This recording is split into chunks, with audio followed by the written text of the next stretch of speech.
Rain hit the pavement outside Chungguk Grocery in fat, cold drops, and Simone Carter counted the bills in her hand for the third time, as if counting them again might make more appear. $7. Converted from the crumpled Korean one her stepmother had shoved at her 20 minutes earlier, it came out to $7.40. And that was supposed to last her until she figured out where 23-year-old black women with no family, no visa sponsor, and no plan slept in a city of 10 million strangers. She hadn't cried yet. She was saving that for later, when there was somewhere private to do it. 3 weeks earlier, none of this had seemed possible. Her father, Elijah Carter, had been alive, and their apartment in Itaewon had smelled like the ginger tea he made every morning before his shift at the shipyard. Elijah had moved them from Atlanta to Seoul 11 years ago for a factory contract that turned into a decade, then a Korean wife named Grace Yoon, then a stepbrother Simone had never asked for and never quite trusted. Grace had been polite in the specific, brittle way of someone performing patience for an audience.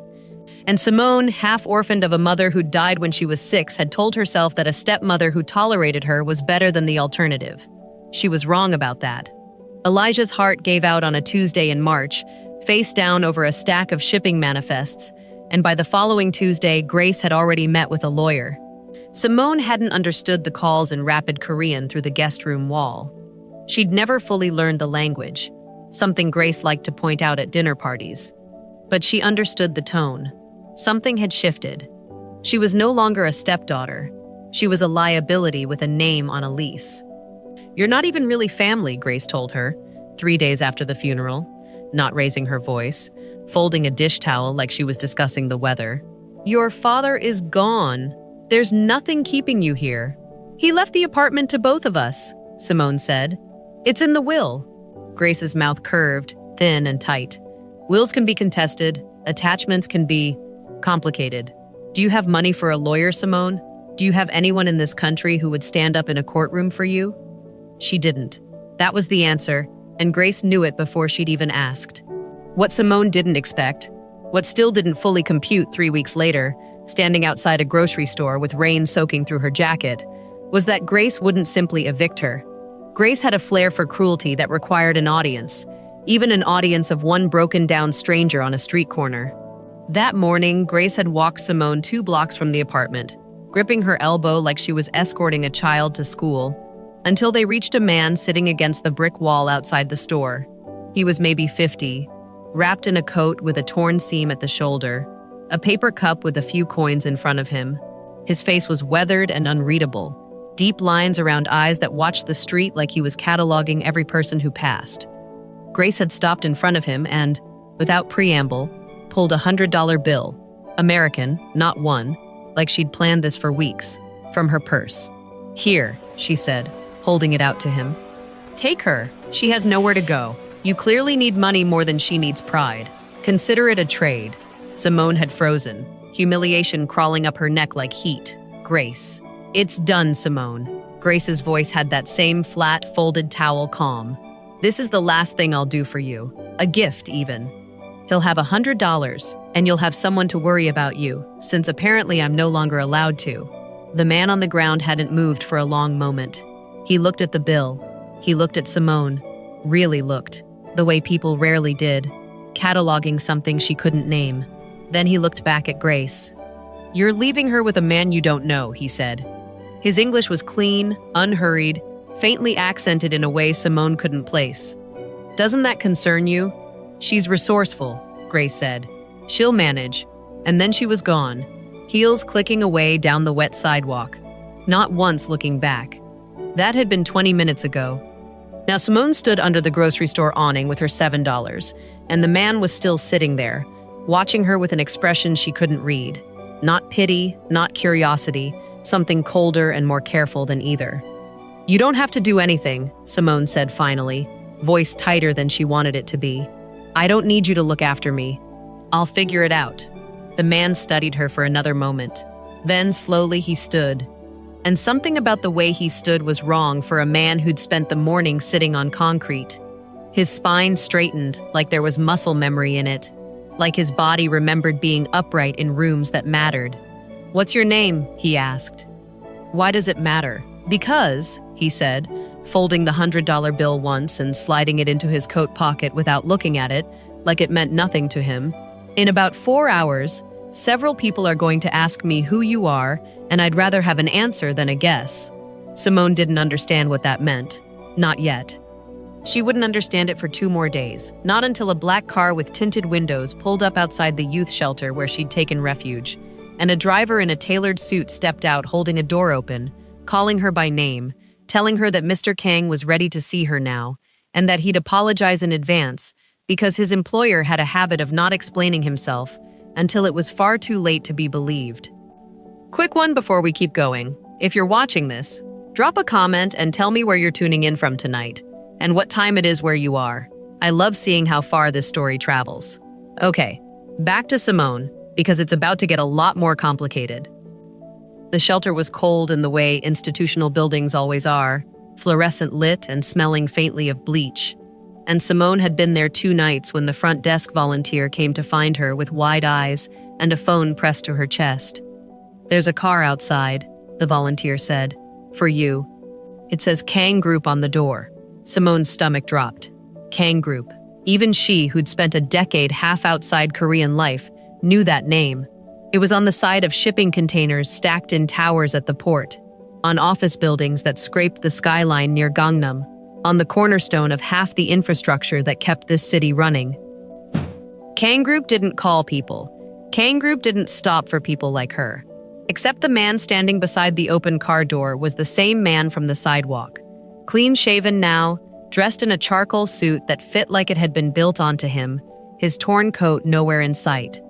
He looked 10 years younger without the weathering of the street, and completely, terrifyingly familiar in a way she was only now placing. She'd seen this face before, on the cover of a business magazine at a newsstand, under a headline about a merger she hadn't bothered to read. "You," Simone said, stopping 3 feet from the car. "You're not homeless." "No," he agreed. "You let my stepmother sell me to you for $100 and you just let it happen? You didn't say anything? Would you have believed me if I had?" he asked, and there was something almost gentle underneath the directness of it. "A stranger on the street claiming to be someone else entirely? You'd have walked away faster than you already wanted to. So what? This was some kind of test? Some kind of game?"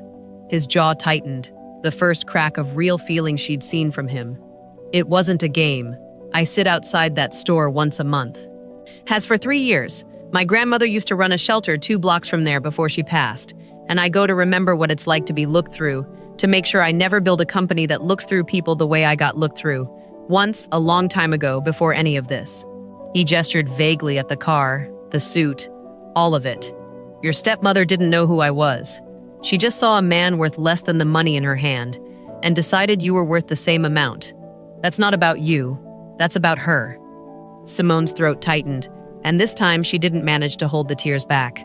Not from gratitude, not yet, but from the sheer, ringing unfairness of it, spoken back to her plainly by a stranger who apparently understood in 5 minutes what she hadn't let herself say in 3 weeks. "I don't want your charity," she said, wiping her face fast, like she could take the crying back.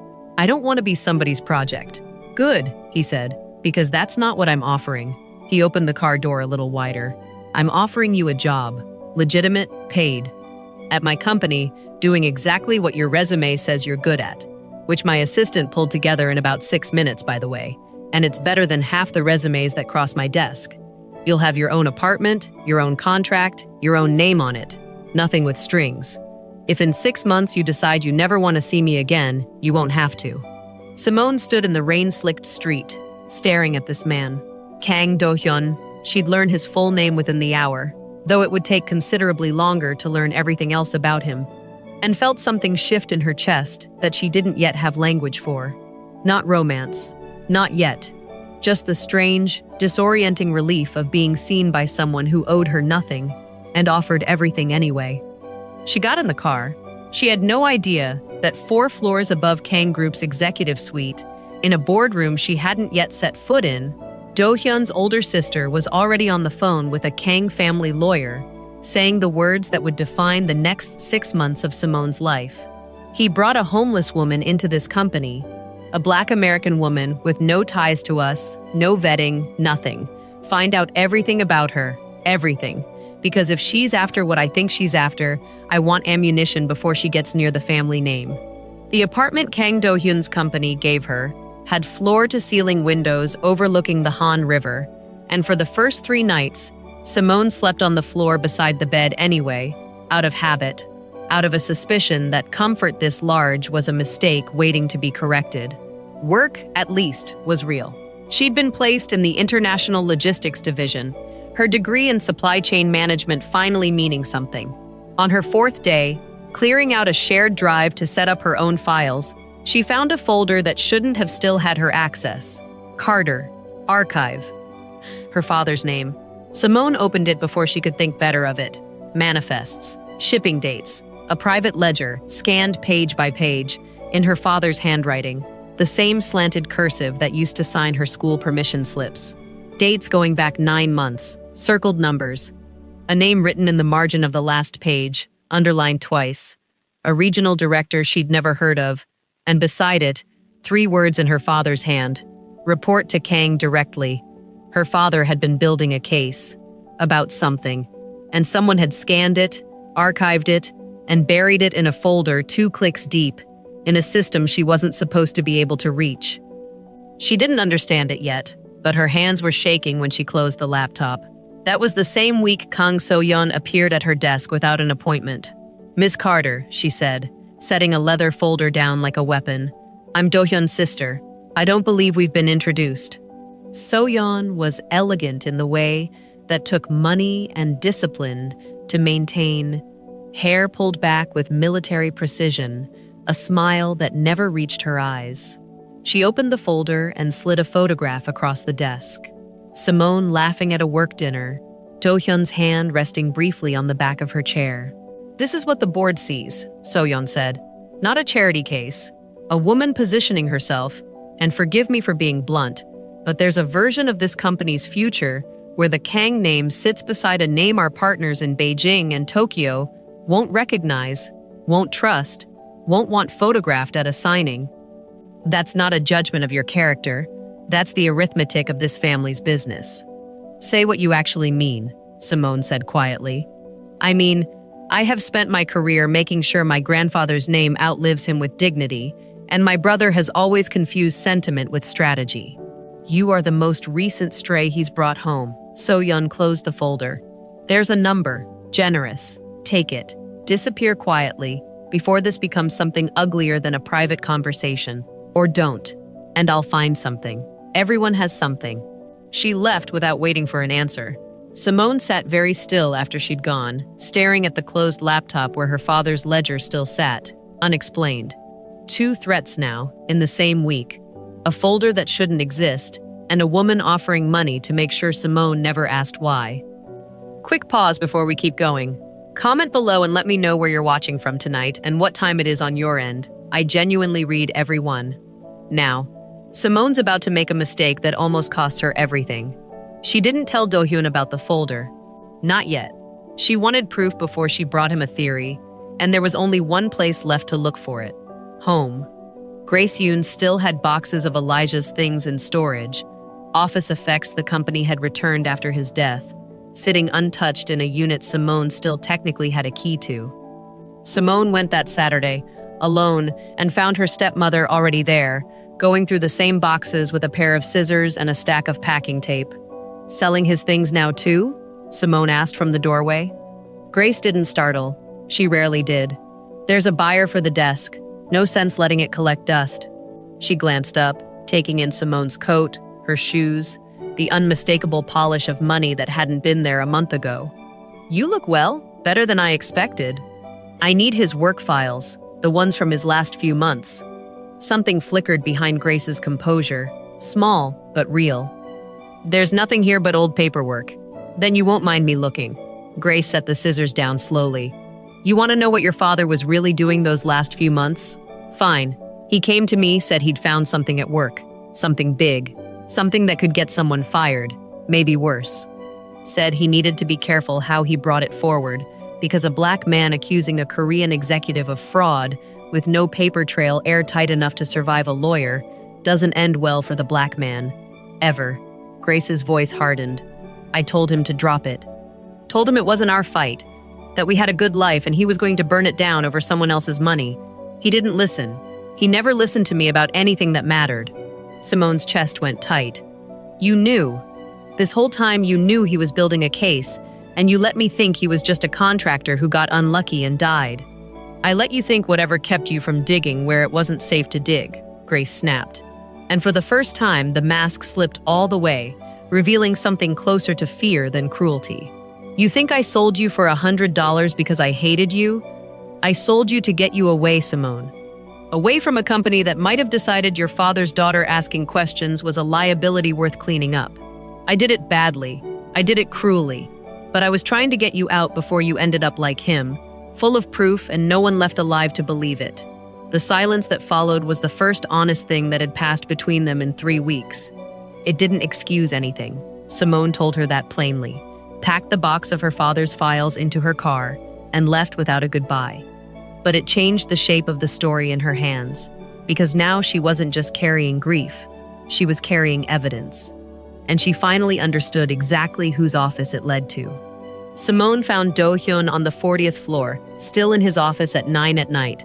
She didn't wait for him to speak. She set the ledger on his desk, her father's handwriting, the circled numbers, the name underlined twice, and watched his face change as he realized exactly what she was holding. I know what this is, she said. I know it was archived somewhere. I shouldn't have found it. I know my father was building a case against someone in this company, and I know he died before he could finish it. What I don't know is why it's still buried, and why your sister has spent 2 weeks trying to pay me to disappear before I found out. Do-hyun was quiet for a long moment. Then, instead of explaining it away, he nodded once. Then you already have most of it. The director your father was documenting reports to my sister. She's known for 4 months. I found the file. I wanted to bring it forward immediately. She asked me to bury it before a shareholder vote. I refused, but I hadn't moved fast enough, and I take responsibility for that delay. Then let's stop being slow about it, Simone said. The boardroom the next morning held 11 Kang Group executives, a legal team, and Kang So-yeon, seated at the head of the table, like she still believed she controlled the outcome. Do-hyun didn't sit. He stood and placed a single folder in front of his sister, the ledger, photocopied, dated, notarized. 9 months ago, Elijah Carter, a contractor in our shipping division, uncovered $2 million in falsified manifests, traced to a director hired and supervised by my sister, he said, voice level, carrying to every corner of the room. He documented it meticulously, at personal risk, because he understood exactly how little the benefit of the doubt would be extended to him if he was wrong, or even if he was right. He died before he could bring it forward. His daughter found what was left of his work herself, in a system that should never have let her find it, and brought it to me. I am bringing it forward now, publicly, because his name deserves to be cleared and the responsible party held accountable, regardless of whose name is attached to her hiring. So-yeon's face had gone the color of the marble floor. Do-hyun, we can discuss this privately. We're discussing it here, he said, because private is exactly how this got buried for 4 months. And because I want every person at this table to understand why a woman you dismissed as a stray off the street had more integrity than the family member who tried twice to buy her silence to protect a story she knew was a lie. The silence that followed lasted a long time. Simone, seated near the door, watched years of careful boardroom composure crack across So-yeon's face. Not defiance, not even anger anymore, just the slow arrival of consequence she'd spent 4 months trying to outrun. The director was terminated and referred for prosecution within the week. Elijah Carter's name was formally publicly cleared. A small item in a financial paper, easy to miss unless you were looking for it, but Simone read it 11 times the night it published, and for the first time since the funeral, she let herself cry the way she'd been saving up to. Grace called once, 2 weeks after the boardroom story broke, after her attempt to sell a version of events to a gossip outlet had been drowned out entirely by the real story. Simone almost didn't answer. I saw the article, Grace said, voice smaller than Simone had ever heard it. About Elijah. They used his photo. He looked proud in it.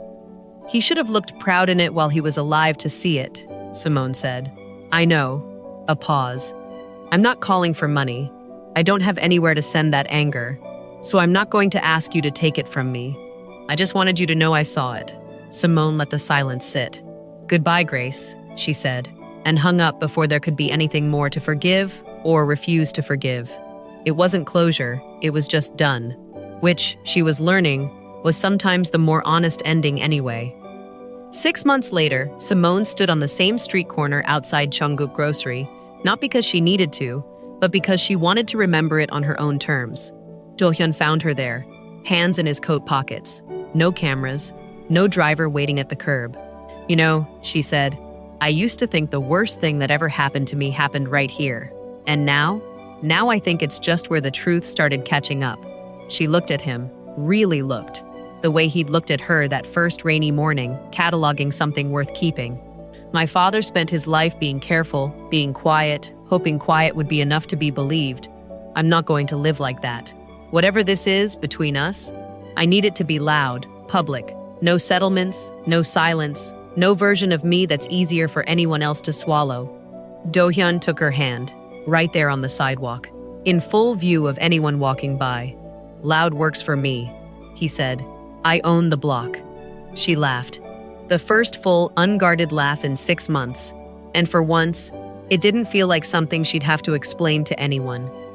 Some inheritances are apartments and bank accounts. Simone's was smaller and heavier than that. A father's quiet courage, finally spoken out loud, in a boardroom 40 floors above the street, where a stranger once paid $100 for a chance to prove her worth, was never up for sale in the first place. If this story moved you, there's another one waiting for you next week. And trust me, this next family has even more secrets buried in that boardroom. Like this video, subscribe if you want to be there when it drops, and tell me in the comments, what would you have done in Simone's shoes, standing on that curb, counting $7 in the rain?